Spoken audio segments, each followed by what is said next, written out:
সে আমানতের খেয়ানত করে এবং যখন ওয়াদা কারোর সাথে ওয়াদা করা হয় তখন ওয়াদার বরখেলাপ করে। আরবিটা বলতে পারবেন না? আচ্ছা, শিখবেন ইনশাল্লাহ, আরবিটা শিখবেন, ঠিক আছে? তিনটা মানে যদি আমরা ভাগ ভাগ করে নিই তাহলে কিন্তু একেবারে সহজ, কিন্তু কোনো বড় না, ঠিক আছে? শাহিন ভাই পারবেন? আচ্ছা, দুলাল ভাই, ফরাজ ভাই, বাংলাটা বলেন, শুধু বাংলাটা, যা শুধু বাংলাটা, তিনটে বাংলা, ঠিক আছে? বা আরবি পারলে আরবি বলেন, নাহলে শুধু বাংলাটা বলেন, আমরা শেখার জন্য এখানে আসছি। জি,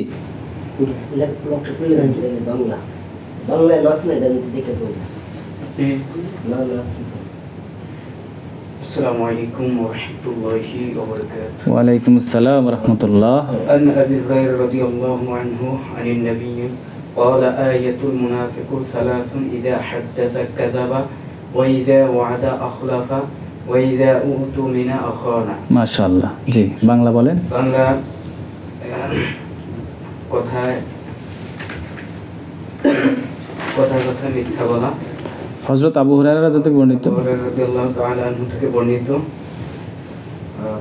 মুনাফিক তিনি বলেন, নার্ভাস হয়েন না, নরমালি বলেন, এটা আমরা শিখার জন্য আসছি সবাই, এখানে কেউ কারোর না পারেন হয়তো বা বলতে গেলে একটু সমস্যা হচ্ছে। হযরত আবু হুরায়রা থেকে বর্ণিত, তিনি বলেন নবী করিম সাল্লাল্লাহু আলাইহি সাল্লাম বলেছেন, নবী করিম সাল্লাল্লাহু আলাইহি সাল্লাম বলেছেন, এক নম্বর যে কথায় মিথ্যা বলে, দুই মুনাফিক ওয়াদা করলে ভঙ্গ করে, জি, তিন আলামতের মাল খেয়ানত করে।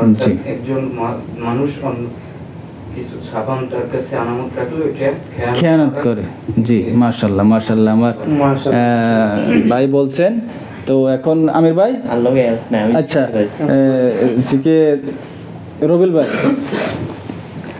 ভাই বলবে এখন আমার, যে রবিউল ভাই বলেন। বিসমিল্লাহির রহমানির রহিম। ওয়া নবী হুরায়রা রাদিয়াল্লাহু তাআলা আনহু ক্বালা আনিন নবী সাল্লাল্লাহু আলাইহি ওয়াসাল্লাম ক্বালা আয়াতুল মুনাফিকি সালাসুন ইজা হাদাসা কাযাবা ওয়া ইজা ওয়াদা আখলাফা ওয়া ইজা উতুমিনা খানা।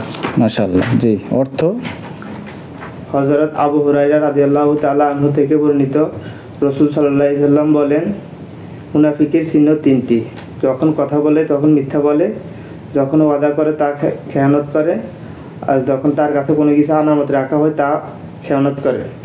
জি, আলহামদুলিল্লাহ। তো আমরা মোটামুটি সকলেই জানলাম, কি বলেন?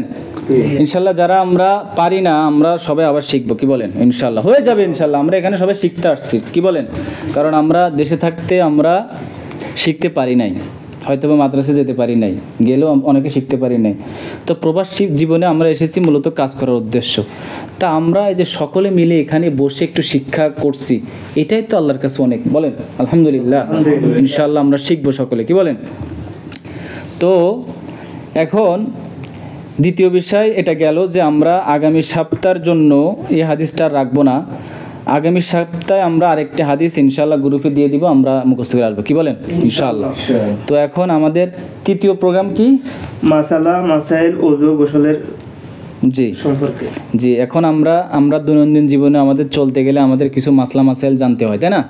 এখন আমরা যেগুলো জানতে হয়, যেমন আমরা নামাজ পড়তে গেলে আমাদের কিছু বিষয় আছে, তারপরে মানে আল্লাহর যে ইবাদত আমরা তখন আলোচনা করলাম, যে ইবাদত করতে গেলে আমাদের কিছু কি বিষয় আছে, মাসলা মাসাইল, যেগুলো আমাদের দৈনন্দিন জীবনে প্রয়োজন, না জানলে আমরা সেটা করতে পারবো না, তাই না?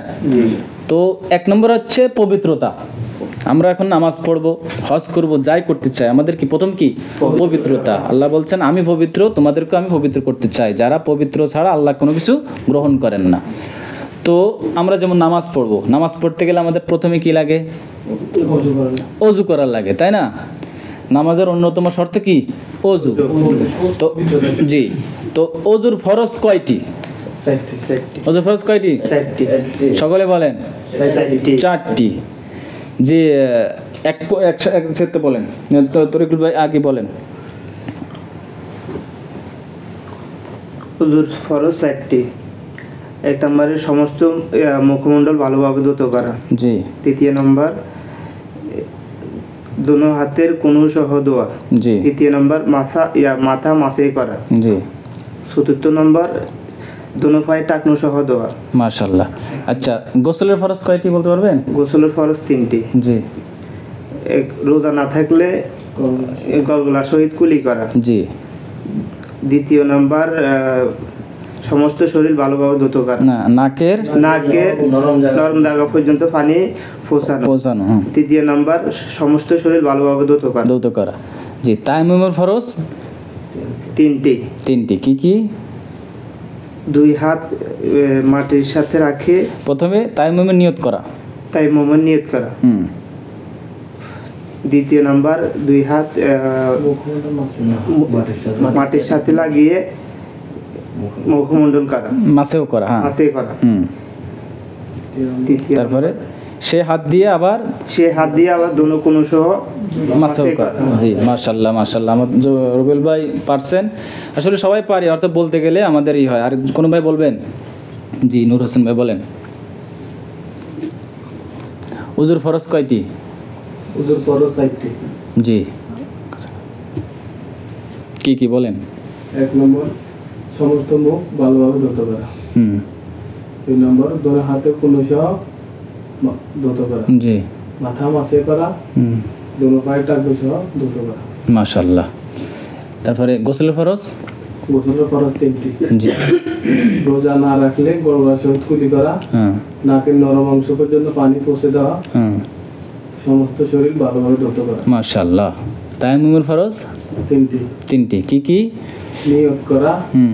মাটির সাথে হাত লাগিয়ে মুখমণ্ডল মাসে করা। জি, দোনো হাত কনুই পর্যন্ত মাসে করা। মাশাআল্লাহ। সকলে বলেন মাশাআল্লাহ।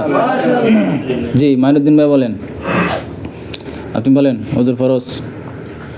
ওযুর ফরজ 4টি। জি, 1 নম্বরে মুখমণ্ডল ধৌত করা। 2 নম্বরে হাতের কোণে পর্যন্ত ধৌত করা। 3 নম্বরে মাথা মাসে করা।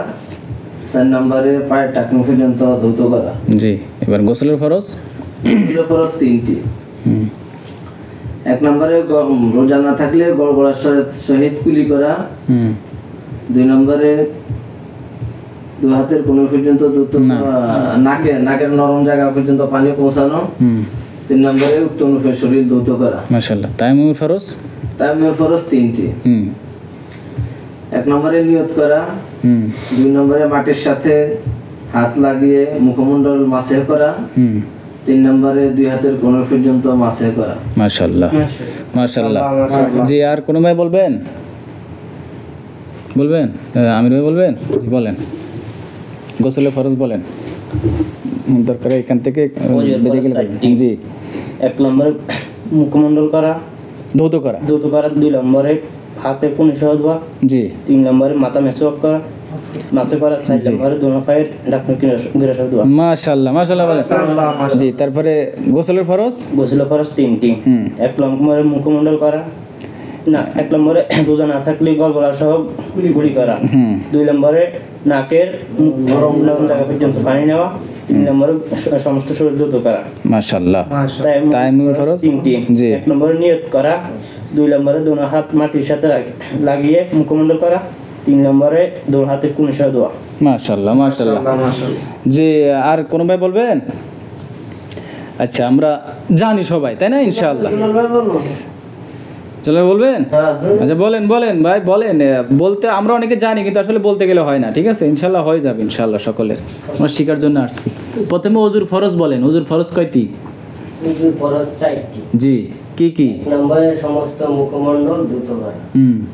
2 নম্বরে 2 হাতের কনুই সহ ধুত করা। জি, 3 নম্বরে মাথা মাসা করা। জি, 4 নম্বরে 2 পায়ের টাকনু সহ ধৌত করা। মাশাআল্লাহ মাশাআল্লাহ। আমাদের অনলাইন ভাইরা, আপনারা যারা আছেন, আসলে আপনারা অনেকে জানেন হয়তো, বা অনেকে যারা জানেন না, অনেকে স্মরণ নাই, তারাও আমাদের ভাইদের কাছ থেকে শুনে ইনশাআল্লাহ আপনারাও শুনবেন, ইনশাআল্লাহ আপনারাও শিখবেন। যারা লাইনে দেখছেন তাদের সকলকে ধন্যবাদ জানাচ্ছি। আপনারা সকলে আছেন ইনশাআল্লাহ। আপনারা ফেসবুকে যারা লাইনে আছেন লাইভে, তাদেরকে অনেক ধন্যবাদ জানাচ্ছি। তারা জিনিসটি শেয়ার করে দেন এবং সকলে যেন দেখতে পারে, আমাদের যেসব ভাইরা আমরা পারি না তারা যেন এটা জানতে পারে, এগুলো শিখতে পারে, দৈনন্দিন বিষয়গুলো। জি দুলাল ভাই বলেন, গোসলের ফরজ কয়টি? গোসলের ফরজ 3টি। জি যথা 1 নম্বরে রোজা না থাকলে গড় গড়া সহ কুলি করা। জি 2 নম্বরে নাকে নরম জায়গায় পর্যন্ত পানি পৌঁছানো। জি 3 নম্বরে সমস্ত শরীরের উত্তম রূপে ধৌত করা। জি মাশাআল্লাহ মাশাআল্লাহ। তায়াম্মুমের ফরজ 3টি। 3টি। 1 নম্বরে তায়াম্মুমের নিয়ত করা। 2 নম্বরে 2 হাত মাটিতে দিয়ে তারপর মুখমণ্ডল মাথা করা। জি 3 নম্বরে সেই হাত দিয়ে আবার 2 হাতের কনুই সহ মাথা করা। মাশাআল্লাহ মাশাআল্লাহ মাশাআল্লাহ। জি রাসেল ফরজ ভাই বলবেন? জি বলেন, গোসলের ফরজ বলেন প্রথমে। আসসালামু আলাইকুম ওয়া রাহমাতুল্লাহি ওয়া বারাকাতুহু। ওয়ালাইকুম আসসালাম ওয়া রাহমাতুল্লাহ। গোসলের ফরজ 3টি। 1 নম্বরে রোজা না থাকলে গড়গড় সহিত কুলি করা। জি 2 নম্বরে নাকের নরম জায়গায় পানি দেওয়া। জি 3 নম্বরে সমস্ত শরীর উত্তম রূপে ধৌত করা। জি এবারে আপনার গোসলের ফরজ বলছেন, তায়াম্মুমের ফরজ বলেন। তায়াম্মুমের ফরজ 3টি। 1 নম্বরে নিয়ত করা। 2 নম্বরে মাসেও করে সমস্ত মুখমণ্ডল মাসেও করা। জি 2 হাত মাটিতে দিয়ে। 3 আচ্ছা, হ্যাঁ। নম্বরে হাতের কোন পর্যন্ত মাসেও করা। মাশাআল্লাহ মাশাআল্লাহ। জি আলহামদুলিল্লাহ আমরা শিখলাম। জি তো এখন প্রিয় ভাইরা, আমরা তো এগুলো জানছি, এগুলো দৈনন্দিন বিষয় না বলেন, এগুলো আমাদের সকলের প্রয়োজন কিনা বলেন।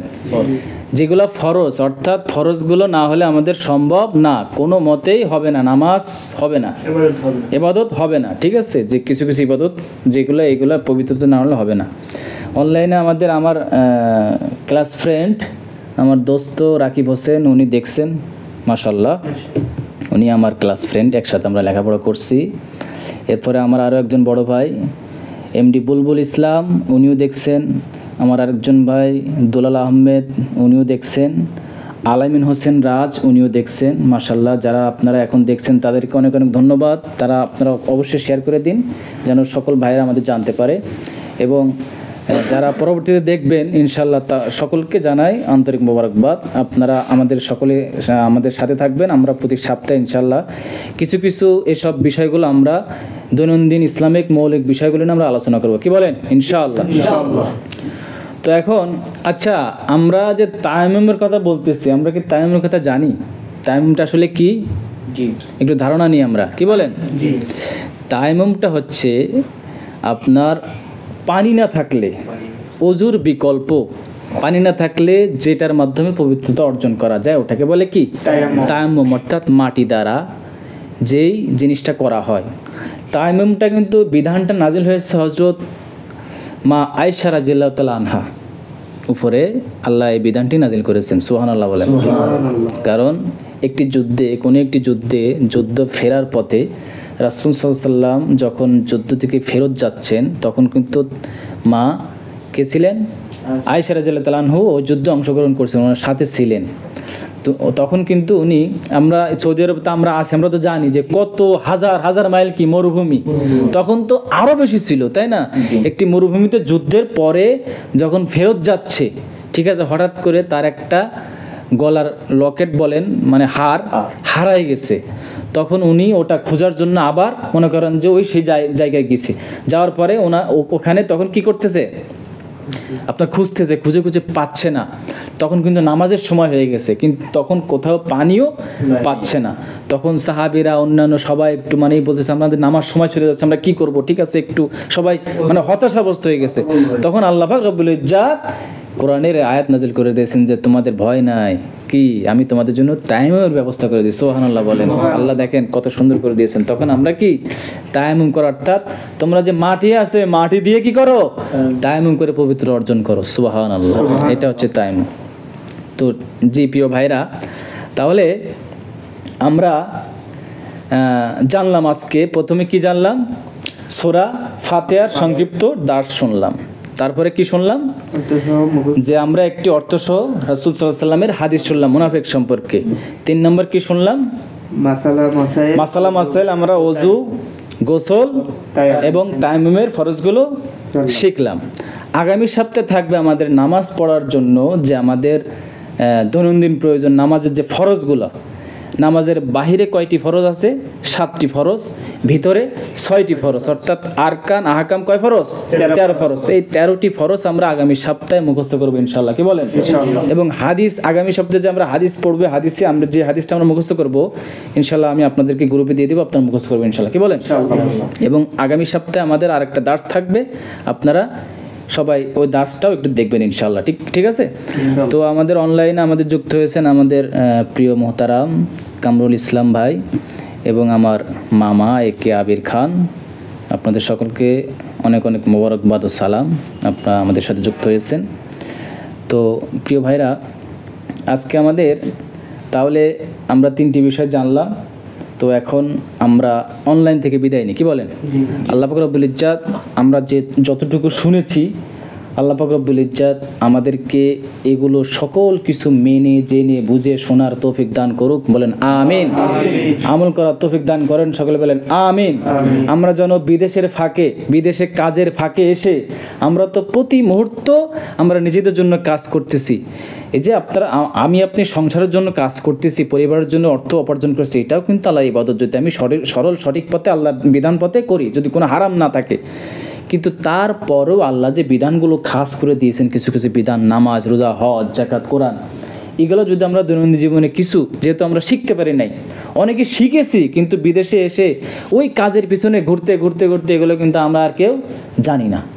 এজন্য আমরা যদি কিছুটা সময়, সপ্তাহে একটা দিন 1 ঘন্টা বা 30 মিনিট যদি আমরা আল্লাহর পথে দিয়ে, এটা কি আমাদের সমস্যা? আল্লাহর কাছে আমরা বলতে পারবো, আল্লাহ আমরা শিখতে না পারলে আমরা শেখার চেষ্টা করেছি, বলেন সুবহানাল্লাহ। কিন্তু আমরা যদি চেষ্টা না করি তাহলে আল্লাহর কাছে কোনো হিসাব দেওয়ার আমাদের কোনো কি অপশন থাকবে না। কিন্তু এই শিখতে শিখতে যদি আল্লাহ, একথা আমাদের ফরজ ছিল, তলামুল ইলমু ফারিদাতুন আলা কুল্লি মুসলিমুন ওয়া মুসলিমাতুন, প্রত্যেক নরনারীর উপর এলেম ফরজ করা, এলেম অর্জন করা কি ফরজ। কোন এলেম? দ্বীনি এলেম। আমরা অনেকে কিন্তু অনেক বড় বড় আলেম, অনেক জ্ঞানী হই। ডক্টর মোহাম্মদ শহীদুল্লাহ নাম শুনছেন আপনারা? উনি একটা বৈঠকে বলছিলেন যে আপনারা তো এখানে আসছেন, বিশাল বিশাল বড় বড় পণ্ডিত, আমাদেরকে সৃষ্টি করেছেন কে? আল্লাহ। সমস্ত কিছু সৃষ্টি করেছেন কে? আল্লাহ। সেই আল্লাহর পক্ষ থেকে আসছে কি? কোরআন। এই কোরআনের জ্ঞান যার ভিতরে নাই, সরিষা পরিমাণ কোরআনের জ্ঞান যার ভিতরে নাই, এটা হচ্ছে মূল জ্ঞান। সে যত বড় পণ্ডিত হোক, সে মূর্খ পণ্ডিত। সে কি পণ্ডিত? মূর্খ পণ্ডিত। কিন্তু কোরআনের জ্ঞান যদি তার ভিতরে থাকে, আনুষঙ্গিক অন্যান্য জ্ঞান থাকলে আলহামদুলিল্লাহ, কিন্তু কোরআনের জ্ঞান ব্যতীত যত জ্ঞান থাকুক, কোনো জ্ঞানের কি? মূর্খ পণ্ডিত। 1 নম্বর, হয়তো বা সে এখন বুঝতেছে না, যখন সে মৃত্যুবরণ করবে তখন সে বুঝতে পারবে যে আসলে এটাই সঠিক। কারণ সমস্ত সৃষ্টিকার আল্লাহ, সে আল্লাহর বিধানই যদি আমি না জানি, ওই বিধান সম্পর্কে কোরআনের জানি না, অথচ আমরা একটা ফতোয়া দিয়ে দিই যে মানে আমি ফতোয়া দিতে ওস্তাদ, ঠিক আছে? অর্থাৎ আমরা কোরআনের জানি না, কোরআন গ্রন্থের তাফসীর সব পড়ি নাই, অর্থ সব পড়ি নাই, ব্যাখ্যা পড়ি নাই, অথচ আমরা কি ফতোয়া দিয়ে দিই যে আমরা সব জানি, আমরা মুসলমান নামে। বিশাল পণ্ডিত, অর্থনীতিবিদ, সায়েন্সিস্ট, বিজ্ঞানী, আপনি সকল কিছু শিখেন, ডাক্তারি, সব কিছু প্রয়োজন, কিন্তু সকল কিছুর মূলে কি? কোরআন। কোরআনে জ্ঞান আমাদের প্রয়োজন। তো আমাদের এটা ফরজ ছিল, আমাদের শিক্ষা ব্যবস্থা এটা ফরজ ছিল। আমাদের দৈনন্দিন বাংলাদেশ থেকে আমরা শিখতে পারি নাই, যারা শিখতে পারি নাই, একটা ফরজ তো তরক করেছি। এখন বিদেশের জীবনে আমরা এসে যদি সামান্য একটু সময় যদি আমরা না দিই, চেষ্টা না করি, আল্লাহর কাছে কোনো কিছুর মানে জবাবদিহি করতে পারবো আমরা? কখনোই পারবো না। এই জন্য আমরা প্রতি সপ্তাহে আধা ঘন্টা 1 ঘন্টা যদি একটা সপ্তাহে 1 ঘন্টা আমরা আল্লাহর পথে দিই, আমাদেরকে ক্ষতি হয়ে যাবে অনেক ভাই। আমরা কি ডিউটির টাইমে করতেছি এগুলা? ডিউটি বাদে করতেছি। অনলাইন ভাইদেরকেও বলছি, তারাও অনেকে হয়তো মোবাইলে দেখে দেখে, ফেসবুকে বিভিন্ন গান বাজনা বিভিন্ন তো আমরা দেখি অনেকে, ওটা না দেখে আমরা যদি কিছু কোরআনের অনুষ্ঠানগুলো দেখি, কোরআন হাদিসের শিক্ষাগুলো দেখে, তো আমাদের অনেক ভালো না বলেন? এই জন্য সবাইকে বলছি, আসুন আমরা একসাথে মিলে যে কোরআন হাদিসের আলোচনা করলাম, নিজেরা পড়ি, অপরকে জানাই। বাল্লিগু আন্নি ওয়ালা আয়া, নিজের পক্ষ থেকে একটি কথা জানলে অপরকে জানাই দাও, এটাও তোমার জন্য কি? ফরজ। তো সেই হিসেবে আমরা সকলে নিজেরা পালন করব, আমল করব, অন্যদেরকে জানাবো। আল্লাহ পাক রব্বুল ইজ্জত আমাদের সকলকে এগুলো জেনে বুঝে আমল করার তৌফিক দান করুন। সকলে বলেন আমিন। আমা তৌফিক ইল্লা বিল্লাহ। আসসালামু আলাইকুম ওয়া রাহমাতুল্লাহ। রহমতুল্লাহি ওয়া বারাকাতুহু। আপনাদের জন্য সামান্য একটু খাওয়ার ব্যবস্থা আছে, ইনশাল্লাহ আপনারা থাকেন। জি, আমরা অনলাইন যারা আছে তাদের কাছ থেকে বিদায় নিচ্ছি। আপনারা আমাদের জন্য দোয়া করবেন, আমরা যেন প্রতি সপ্তাহে এরকম সুন্দর একটা প্রোগ্রাম করতে পারি। ইনশাল্লাহ আপনারা আমাদের জন্য দোয়া করবেন। আসসালামু আলাইকুম রহমতুল্লাহি ওয়া বারাকাতুহু।